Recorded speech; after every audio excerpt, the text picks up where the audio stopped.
Cheers. And we're live. Jumping right into it, Dante. Literally just went live. Of course. Great start. Amazing. Hey, man, there's a lot of crosses behind you, Austin. Yeah, I'm back at my mom's house for spring break. No, I'm not judging. I thought maybe you're just trying to push bad voodoo on like Dante's team and make him pay a running back. Imagine. Tyler, we're live. Oh my God, it's Hollywood Dante. I am excited. Finally got my sunglasses, baby. Feeling good. I wear regular glasses, so I really can't even see you guys, but I'm sure you're doing great because I can't really wear sunglasses, unfortunately. Yeah.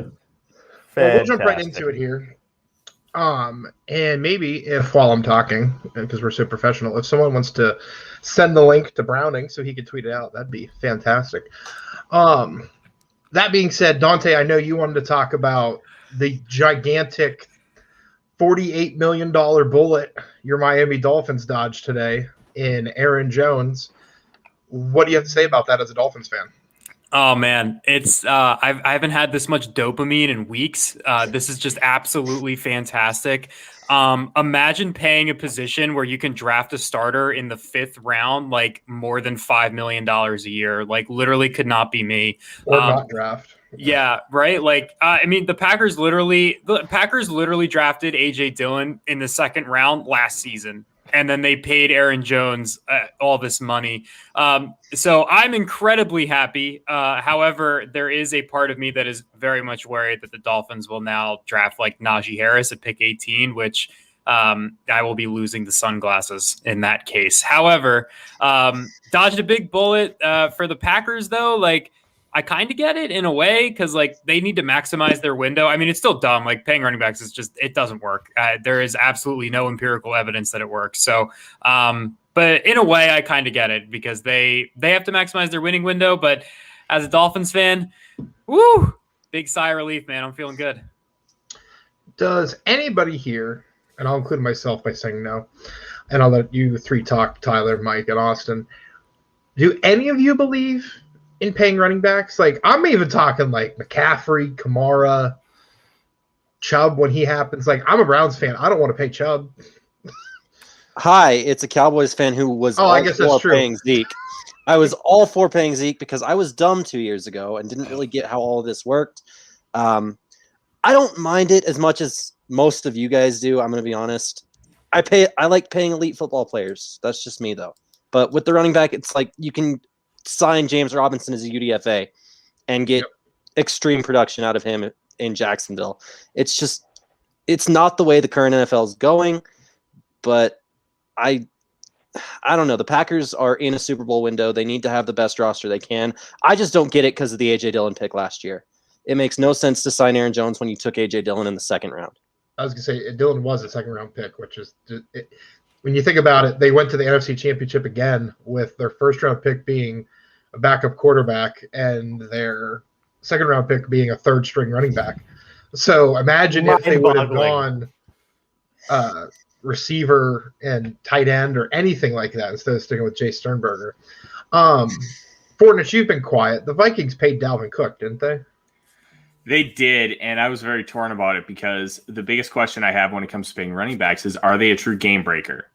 And the answer with Dalvin Cook is yes. And in my personal opinion, if you're going to pay a running back, they got to be a game breaker. Christian McCaffrey, you could argue, is a game breaker. Same with Alvin Kamara.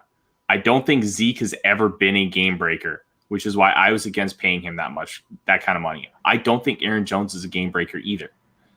I do think Dalvin Cook is, Kamara, and McCaffrey. You could argue Saquon when he's healthy, but at the same time, we haven't really seen it because not the Lions. They're just so abysmal. I just automatically jumped to that conclusion. The Giants have been so abysmal, especially with trying to maximize Saquon Barkley's talents. The Vikings paid Dalvin Cook and they funneled their offense through him. And he does a fantastic job maneuvering in and out of cuts, finding holes with just abysmal blocking. And he's able to carry that team. But at the same time, this is the year of 2021 now. Jesus Christ, 2021.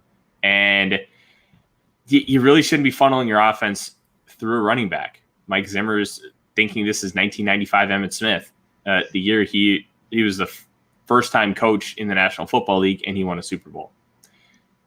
Yet you shouldn't be funneling your offense through a running back like Dalvin Cook, and therefore you shouldn't pay him. If that deal was $8 million a year, I think that's great. 12, I think is, I guess it's fine, but like, I still don't like it. I would rather be spending that money on, I don't know, almost anything else. Literally anything else. Yeah. Yeah. So here's a fun question though. Would you rather pay an extension, $12 million a year, to a running back, or draft one in round one? I'll hang up and listen. I would draft. The answer is no. Mike's cheating. Mike, you suck. I don't know what the rules are in Canada, but in America, you have to answer. 70 cents on the dollar. But no, I'm not a fan of this move. This isn't 2007 where we have 21,000 yard rushers every year. We have like 8, and I think that in terms of true franchise running backs, there's like Fournette said, like 3 or 4 in the league, and Aaron Jones doesn't give you enough in the passing game to be worth even $12 million. Like, we look at McCaffrey, and I think McCaffrey's number is 18, if I remember correctly. I looked at this when I was doing Caroline's article. Yeah, NFL Update just tweeted out like how they were paid, and I could get it here in 2 seconds because it wasn't too long ago. No dead air. Okay, McCaffrey gets $16 million. 16. Kamara and Zeke get 15. Cook gets 12.6. Henry gets 12.5. And Joe Mixon and Aaron Jones get 12. Oh, Joe Mixon gets 12. Oh boy. Yeah, I mean, they pay Joe Mixon. We need, like, in order for a running back to be worth anything close to that, you need to be valuable in the pass game. And guys like Aaron Jones aren't. Zeke is definitely not as valuable in the pass game either. What is important in the pass game, and I'm going to go to Fournette here again because as the host of Skull Search on Climbing the Pocket under SB Nation, Fournette loves all thing guards, and I'm going to throw you off kilter. I need you to break down the Bills re-signing John Feliciano today. I think it's a good signing because Feliciano is a good player. Now, here's the thing with guards don't matter. They matter as long as they're replacement level or better. Like, if you're just absolute abysmal, where if you replace that offensive lineman with a traffic cone, then they do matter. Like, you need something. But as long as you have a replacement level, it's okay. And Feliciano is a slightly above average guard that you're keeping the continuity with that offensive line, and I think that's a really good move for the Buffalo Bills. They're trying to keep the band back together. A team that played very well all season, continue to grow within themselves. Josh Allen, having that continuity of guys he knows he can trust in front of him, along with the development of Stephon Diggs and that chemistry, I think is going to be invaluable for them potentially making another run here in 2021. I think they need one more weapon on the outside, and they need continuity and consistency at running back. Because let's be honest, Zach Moss and Devin Singletary are good players, but neither of them are this game breaker type. I think if you're the Bills, you really got to sit there. And as much as it sucks to take a running back in the first round, you need to think about Travis Etienne and getting that game breaker, that guy who can just take one to the house because he is just an accelerating and fast monster. Go ahead. Go ahead, Mike. You started. Okay. What's bizarre about the Bills is we all went into free agency. I mean, they had their 3 biggest names being Feliciano, Darrell Williams, and Matt Milano. And it was assumed that at least one of them was going to go out the door, maybe 2 of them. And they were able to re-sign all 3 fairly easily. All it took was just cutting John Brown, I believe. Mm-hmm. Yep, they did cut John Brown, and I expect them to draft kind of his quasi-replacement this year. Plus, we also have to think about how the cap's going to spike next year. There are going to be a lot of players just wanting 1-year deals. Maybe you can convince a Juju to come in for like $8 million, come in and go in and kind of fill that role. Obviously, this team, John Brown's never been consistent as far as being healthy, and I think that's been a big issue for him and one of the reasons why they were so comfortable moving on from him. And you get somebody capable across from Diggs, it's just going to make Josh Allen's life that much easier. Dawson Knox is going to continue to grow and thrive. I am very high on the Bills moving forward, and I'm excited to see how they continue to develop. Can't forget about second team All-Pro Cole Beasley now, Florence. Hey, you know what? There's no Cole Beasley slander, Austin. Yeah. I'm not slandering Cole Beasley. I love Cole Beasley. Yeah. Former Dallas Cowboy Cole Beasley. Hey, I think it would be funny. Sorry, not to cut you off, Fornes. I think it'd be funny that we know Brandon Beane likes Pittsburgh Steelers wide receivers. He just doesn't always get to keep them for more than 12 hours. So I think them going after Juju. Oh no! Going after Juju would be interesting. Although Juju's has gotten to the point where he may just demand a trade to Oakland instead. Well, I keep joking. So I'm a loser, and I follow him on Snapchat, and I usually do it just for his dog, or like his video game stuff. But his hair right now is like Jacksonville Jaguar teal, and I don't think that's a coincidence. They do have all of the money. Exactly. And I think Juju with Chark would be really good. But we'll talk about that hopefully tomorrow or Tuesday or Wednesday, because we are going to plug here. We are going to have live shows the next 3 nights. I don't know if anyone on this is aware of that apart from me, because I'll be hosting.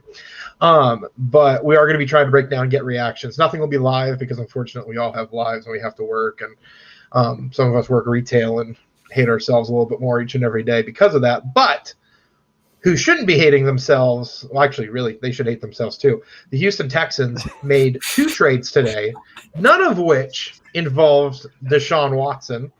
I loved the tweet. I can't remember who put, it was some random person put with Miami sending Shaq Lawson for Bernardo McKinney. Shaq Lawson posted the picture of DeShaun Watson and him at Clemson, and it was the Magic Johnson. I'm not going to be there. Yep. So it's just so bad there, and it's one of those things where if I was in a coma and I didn't know Bill O'Brien was fired, I would still think Bill O'Brien's running the Texans. Is where we're at. Can I talk about the Marcus Cannon trade for a second? I know this is the less interesting of the 2 trades. I released the New England Patriots franchise blueprint article today, and I had to actually go back and edit it before posting it today, because I finished that article, and then the trade happened, in which they swapped. Welcome to journalism. Yeah, that wasn't fun. They swapped. What was it? The 3rd, the 4th, the 5th, and the 6th round pick. Yeah, like it was the weirdest things. Well, I had just finished the mock draft section of mine, and one of the trades involved the 120th pick, which was then traded to become Marcus Cannon. Which, again, just. Why? Like, I know that they don't have great offensive tackle play, but why Marcus Cannon? I'll answer that question for you, right? So Houston did this thing called draft bad players in the first round when they selected Titus Howard, right? So when you So when you have a draft strategy where you draft bad players in the first round at premium positions, you have to trade for Marcus Cannon multiple years later. That's just, kind of how that goes. So, Houston, not great. I mean, like, what else were they going to do? Like, seriously, like they have to, assuming DeShaun does come back, which he might, like, what are they going to do?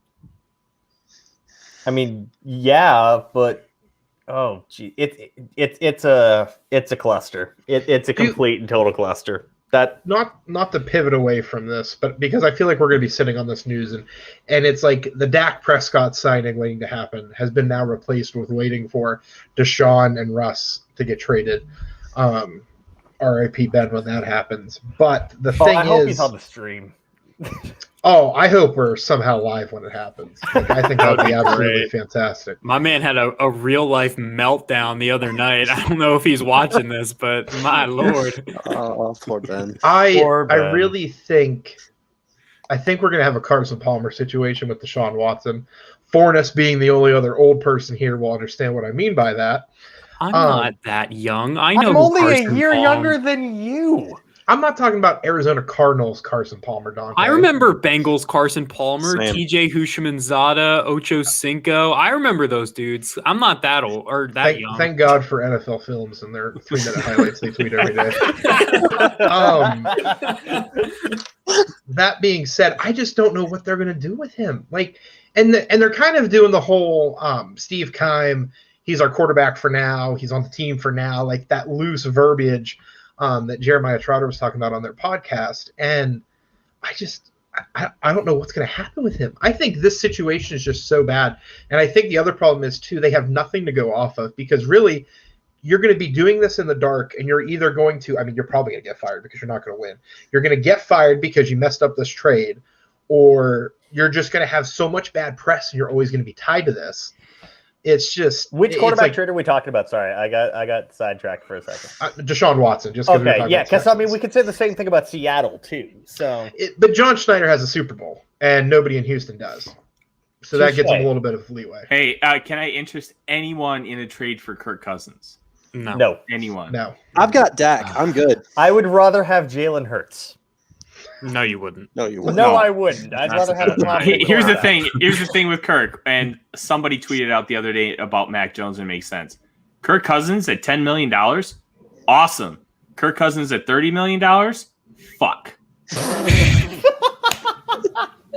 And there we have the first F-bomb on the Blue I thought it was going to be me. I thought it was going to be me. Look, it's more about – it's not about the talent. It's about how much you're paying him and what you're getting out of him. And on a rookie deal, that's why Mac Jones would be so valuable. Who lives near a freeway? It is not me. It's probably me. I live right outside of Broad Street, which is like one of the busiest streets in the Northeast. So it's probably me. But my comment on the trade is that, like, if Houston wants to get the best value for DeShaun Watson, they really need to start picking up the phone. The Dolphins trade is going to get significantly worse after the draft because right now the Dolphins have the most premium pick that any team can offer except for the Jets at number 2 with number 3.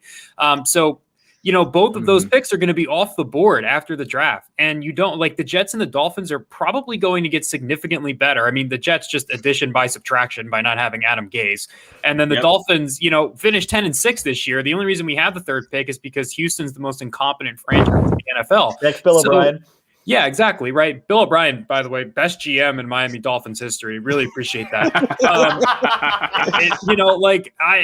But for Houston, I mean, they have to get moving on this, right? Because they're going to lose those 2 assets quickly. Now, what I'm worried about personally as a Dolphins fan, again, like if the Dolphins trade for DeShaun Watson, great. If they don't, also great. I think 2 is fine. But if he does end up not getting traded to Miami before the draft, then that gives the Jets the driver's seat because they have an extra pick next year because Seattle sent them the farm for Jamal Adams, who's literally a defensive end. So you have to, the Jets now become the driver's seat for Watson. So, I mean, if you're Houston, you got to pick up the phone now to really get maximum value. So I don't know what the heck they're doing, but it is not what any franchise should be doing. You know what's sad? I think they truly believe Watson's going to be their quarterback next year. I think they still think he's going to play for them. And I think that their trade for Shaq Lawson today is a move that they made to try and force that because Shaq Lawson played with DeShaun Watson at Clemson. I think they forced it. I don't know. Watson does do we really think he's going to sit out? Do we really think Shaq he will? Lawson is going to be the guy that makes DeShaun go, you know what? You're right. I do want to stay. It's Shaq Lawson. I know. Nothing against Shaq, but imagine if they had another Clemson guy like DeAndre Hopkins there. I think that would really bring him in. Imagine if they had Oh no. Yeah. I think it would take for them to stay. I think it would take Dabo's the head coach. Eric Bieniemy is the co-head coach and offensive coordinator. I think it would need DeAndre Hopkins. I think it would need whoever the men's basketball coach is at Clemson. And then I also think they'll probably need, what's another Clemson football player?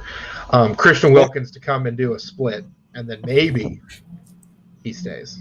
With all that happening, is Cal McNair still the owner? Honestly, that's the dog and pony show. If Cal McNair sells the team, they'll stay. And the whole problem is, and I think this really plays a big part in it, and I'm sure it's been reported maybe, and I'm just not even knowing it, and I'm just speaking about it freely and guessing here, but the whole inmates running the asylum comment that McNair's dad made when the whole Kaepernick thing started, I don't blame DeShaun. DeShaun knows the platform he has, and the world's changing, and we're seeing that.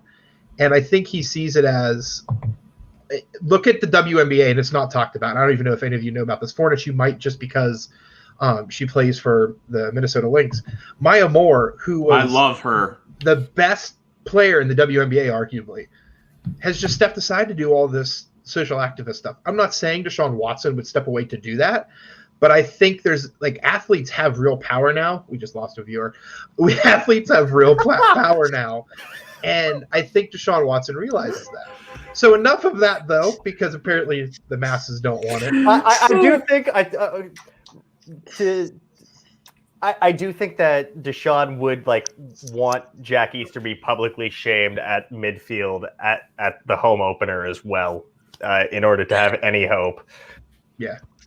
Can I just share a quick hot take for DeShaun Watson before we get? I think he's going to play for Houston this year. If I'm being completely honest, I don't think they're going to trade him because I think they're stubborn. And DeShaun doesn't strike me as the guy who's going to sit out a year. The dude is an ultra competitor.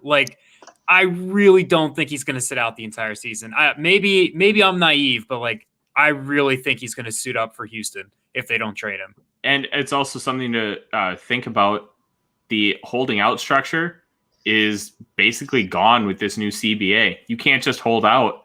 If you have a contract, you don't show up, it's costing you thousands upon thousands of dollars a day. And by the time the end of the year comes around, you're looking at $5 million in fines, and you haven't made a penny because they don't have to pay you because you never showed up. So I'm not saying he wouldn't go down that route, but when you think about it, that's a lot of money. Yeah, no, and there's a lot of money going around the NFL, just not this year. It's going to be in the coming years. As we get to big money, though, leading up to it, and speaking of, we gained a follower because we changed subjects here, so let's see what happens. Chick-fil-A's #1 sponsor, Drew Brees, and all of his funny money he donates to his fun little camps, decided today he was going to step away from football, finally. And I will say, and I'm going to go on a tangent here before I open up the floor. I don't understand holding a team hostage. I would assume the Saints knew this the whole time. But imagine being Sean Payton, and I can't think of the name of their GM right now, and anybody can throw it in here. Imagine being the Saints and not knowing on the eve of free agency, do I roll with who's on the roster, which is what they do, or do I have to figure out something else? Does anybody have anything to add on Drew Brees before we get to his new replacement and his big money contract? Absolutely. Here's the thing. Today's the 15-year anniversary of the day he signed with New Orleans, right? I thought you were going to say it was Pie Day, but yes, I know that too. Well, we bought a lattice apple pie, and I'm about to eat the living crap out of it when we're done here. But that's the only reason why he announced today is the 15-year anniversary of him signing that contract. And it was obviously a big deal because if you remember, like us old people do, Drew Brees' last game as a Charger, he shredded his throwing shoulder. His arm was like this. It was it was insane. Really bad. He dove for a fumble and it went oblong and sideways. Yeah. And Dr. James Andrews said it was the best surgery he'd ever done, and that's why he came back throwing like he did. Shout out Dr. James Andrews for putting together all of the MLB, NFL, WWE, NBA, everybody. How much money do you think he makes a year? All of it. Speaking of money. Yeah, here's another fun tidbit about that injury. See, the Dolphins doctor looked at that and he thought that Drew Brees was never going to be able to throw a football again, so we didn't sign him to a contract. Pain. Yeah, and who knows? Nick Saban might still be in the NFL if he had Drew Brees. And here's the funny thing, because what the Saints did structure-wise for that contract was, hey, after 1 year, if you can't go, we can bail and not pay you another dime of that 6 year, $60 million deal. So the fact that the Dolphins still didn't do it, Dante, is just major pain. I wish this was around the horn because I would have muted you there, because that was the perfect transition, and it still is. Talking about bail money, Taysom Hill got $40 million. Why? Like, no. I need someone to explain this to me like I'm 5 because I watched him last year and he's very much a fullback. And we were talking about not paying running backs. Don't pay fullbacks. Don't pay fullbacks $140 million. So, Mike, go ahead. Here's the deal with that contract. They obviously added those void years to be able to manipulate the cap and get a lower cap hit this year. Now, here's the deal. If he ends up being the starting quarterback and balls out, they don't have to void the contract and they can just keep it. So that's the reason why they have it structured that way. Now, if you want to talk about, hey, don't be stupid enough to even do it, that's a whole different conversation. If he ends up being the guy that Sean Payton has talked about for years, he is the future of this franchise. He is the guy to take over for Drew Brees. And if he's able to come in and perform and be that guy, then you have him under a relative market value contract for the next 4 years. And I get that. I really do. And I would rather pay Kirk Cousins $30 million. See, here's my thing. I get all of that. If he balls out, then it seems like a bargain. But one, we watched him play quarterback last year, like actually have to play quarterback instead of being a gimmick, and it wasn't good. And then two, there was a report that came out like an hour afterwards that they still want Jameis to be their starter. Yeah, so again, I shared that. Yeah, why? Said it.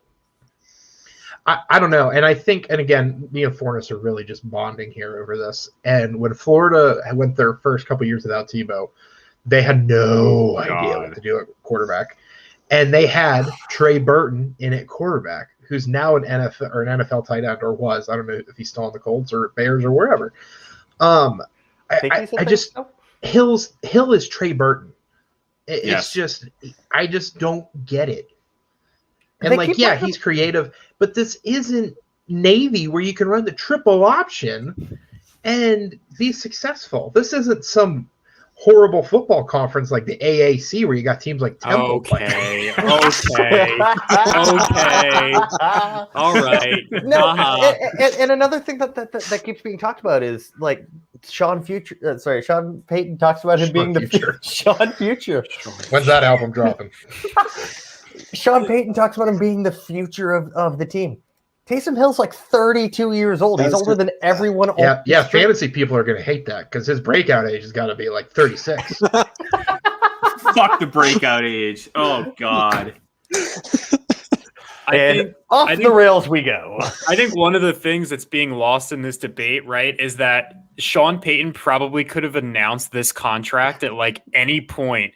And he picked the day that Drew Brees retired because he's petty as hell to announce this contract. Yeah. They could have waited a day. They could have waited till tomorrow to leak this. And they leaked it the day that Drew Brees retired. How petty I don't even think they gave him an hour. If you're Sean Payton. This man is just out here trying to prove that he is more than Drew Brees. Like Bill Belichick, like he waited, like he was chill with Tom Brady. Dude, Sean Payton's been pushing Drew Brees out the door for Taysom Hill for like 3 years now. And this was just like an ultra petty move. Honestly, I respect it, but like, come on now. Yeah. This is the same guy who... This is the same guy who found out Tommy Stevens was going to sign as a UDFA with the Panthers. Gave up a 6th-round pick to go draft him and say, you can't go there anymore. You're coming here.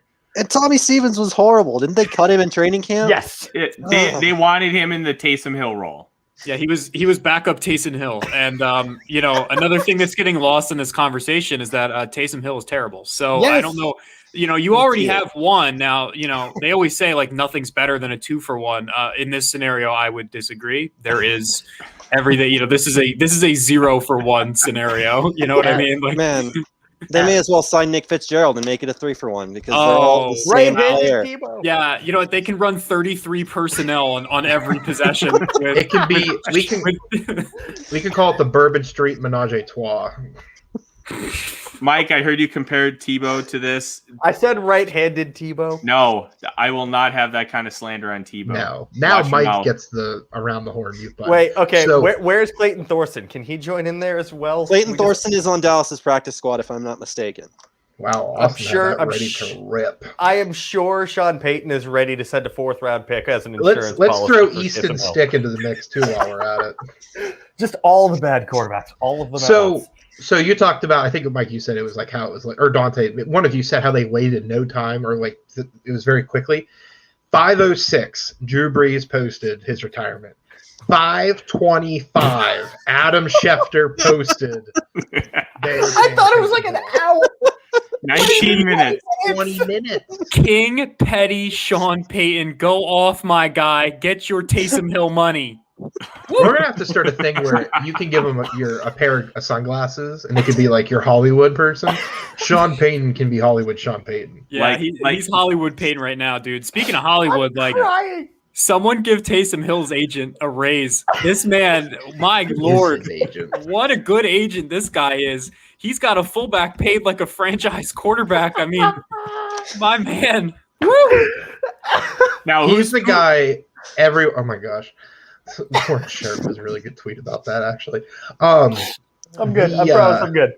He's the agent that everyone was like laughing at when they go to the meetings. And they're like, this guy's got Taysom Hill and he thinks he has an NFL quarterback. And then meanwhile, he's going to be the one pulling up with a Maserati at the next meeting. So Who's got a better agent, Taysom Hill? I've never even heard of this. Graylin Crane from Select Sports Group. Oh, what a name. It's definitely Taysom Hill's agent. Look, I mean, Kirk, not great, but he can throw a forward pass. I like Taysom Hill, my man. You see that deep ball he tried to throw against the Falcons? Dude, he looked like he was throwing into a blizzard when that left his hands. They were in a dome. What in seriously? His agent is a miracle worker. Get that man a movie. He is so Hollywood. I respect the hell out of that guy. That is the agent equivalent. Instead of being Jerry Maguire, he's Rudy because, again, he can retire and get a yacht from Taysom Hill. So, Graylin Crane is the executive VP and sports agent at Select Sports Group. Frazier's brother? I have no idea. Went to Baylor University School of Business. And he has a generic photo on his LinkedIn, which I think is perfect given the situation. That being said, and I'm only doing this and Dante knows, my wife told me that at 8:45 she was going to turn the Wi-Fi off to the house. So we got to wrap this up here. The free agency kicks off tonight at midnight, which thank God I stay up till 2 a.m. because I hate myself. I'm going to go to each and every one of us, and I'll go last because I'll pick whoever wasn't picked, and whoever wants to kick us off first. And I didn't prepare any of you for this. What is one free agent and their perfect dream landing spot that you think, or a landing spot you think they would just really thrive at? Just whoever wants to go first. I was going to say Allen Robinson to the Jags until I believe Chicago franchise tagged him, right? I could be wrong. Yes, but he said he's not signing it. But again, as we just discussed with Watson, he'll sign it because he doesn't want to not get paid. The difference is with Robinson, if he doesn't sign it, he doesn't get fined. Yeah. Oh. They just hold his rights, but he's not under contract. Yeah. I will say then, with Robinson not being on the free agent market, someone's going to have to set the standard for wide receiver money. I think it's going to be Kenny Golladay. Do I think it should be Kenny Golladay? No. But I mean, he was turning down 16, 17 million from the Lions. He wants 18, 19.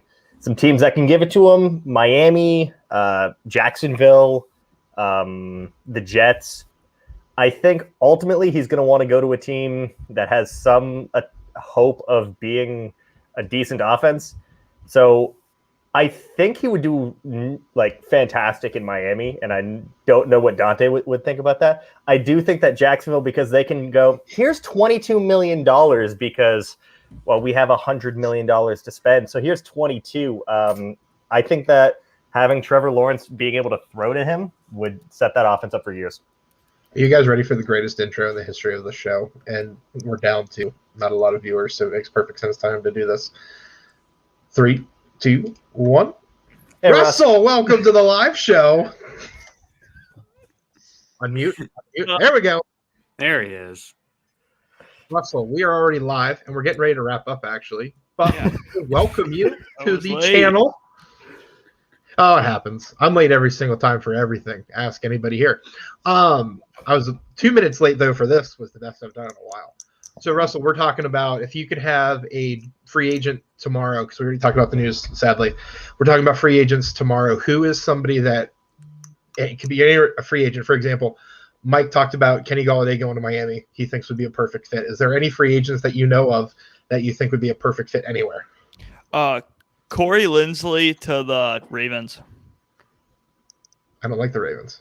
I don't that's either. How you're going to make your first impression? I'm a Steelers fan. I don't like the Ravens either. It just makes you're too much sense. I'm about to take it off the stream. Anyway, no, I think that would be good. They really need helped out the Ravens, and you're a Steelers fan. Well, it's the best Steelers fan I know. Well, it's easy. It was just easy.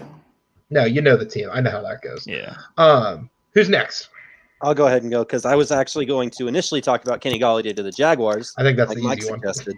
But I'm going to go ahead and try and help out my own team with a nose tackle finally. Give me Dalvin Tomlinson in Dallas. Run-stopping defensive tackle for the Giants. This is the one thing I'm pining for this free agency. Please, Jerry. Please. Hollywood, Forno. Who's next? I'll go. I will take anyone with a pulse that runs under a 4.5 in the Dolphins receiver room. That would be Kenny Golladay can do that. That would be if it's Kenny Golladay, great, sign it. John Brown, sign it. Curtis Samuel, sign it. Don't care. Just please, someone who can separate from another human being. That would be fantastic. I'll take Curtis Samuel. He's probably like my top choice. I'd even take like T.Y. Hilton. I think that would be cool on like a low deal, like 2 years. 10 million, something like that. I actually really like the T.Y. Hilton fit in Miami. It makes sense. Hollywood T.Y. All right, I've got three because I'm old and I can do that. First one would be actually Kenny Golladay, but to Washington. Give some help to Terry McLaurin. Hey, I don't give a shit what you think, Mike. Austin, you can laugh all you want. You have 3 stud receivers. You're fine. That's fair. Kenny Golladay opposite Terry McLaurin. That offense needs capable quarterback play and a number 2 wide receiver, and they're going to be just fine. Like, we're talking like if those 2 positions get filled with genuine talent, you could be talking potential Super Bowl run with that team. That defense is incredible. 2, Joe Thuney to the Jets. The Jets desperately need offensive line play. Joe Thuney was already going to be a big target for Joe Douglas last year before he got franchise tagged. It just makes all the sense in the world. And then maybe get Elijah Vera-Tucker to play next to Mekhi Becton. And that is one guard selection round 1 I would be interested in because those 2 on one side of the line would be disgusting. And 3, Geno Atkins to the Minnesota Vikings. Give Zimmer a 3 technique that isn't absolute horse crap. A 3 technique is the most important position. Hey, I already swore once. I'm trying, not to. I just did it twice in 2 seconds. Yeah, well, fair enough. I would. That's his guy. I think that would be a nice head coach, star player, homecoming sort of thing. Mm-hmm. I'm going to steal Fornes' thunder here too. I've got 3. One of them is for my Browns, but the 2 that I really, really like, and I've been campaigning for this for a while. I love Scary Terry McLaurin, and I think Washington's going to get another receiver in the draft. I'm also a big Antonio Gandy-Golden guy. I think it would be a disaster and a lot of fun at the same time if Jameis Winston went to Washington. Yes. Because I think Terry McLaurin could probably have 2,000 receiving yards in doing so. But I also don't think they win the NFC East. But I think it would be interesting. I think that the team really needs a spark on offense. If you go from game manager to Alex Smith to chuck it and fuck it, Jameis Winston, I think it would be a lot of fun. 2, for me, I would really like Will Fuller to go to the Jets. I think whether it's Sam Darnold or Zach Wilson, I think that would really help that offense just get over the top, break it open, something they haven't had since they got rid of Robbie Anderson. And I think Will Fuller will probably do like a 1 or 2 year deal, something cheap coming off the suspension. And then 3, I really want, and this is going to sound like such a simple signing that you probably shouldn't be excited about, but I think it would be a cheap veteran prove-it deal. Ronald Darby in Cleveland. I really want some corner help opposite Denzel Ward, and I would love it if they got one of the veteran corners, whether it's him, Patrick Peterson, if the Cardinals finally decide to get rid of him like they've been talking. Just somebody to get in that really young corner room, I think would be a lot of fun for them. But that is going to be it for now. 2 minutes before my wife cuts off my internet, and she's going to be so proud of me that I wrap this up in time. We will see. Russ, maybe we'll see more of you tomorrow. I apologize for not giving you more airtime, buddy. We're going to do plenty of these next 3 days. Like I said, be sure to subscribe if you're watching down below. All of our Twitters are also in the description because I'm tired of just picking and choosing. They're all there now for you just to pick and follow. Hit subscribe, turn on that notification button. Make sure it has the little vibrating thing coming out. And we will see you guys tomorrow.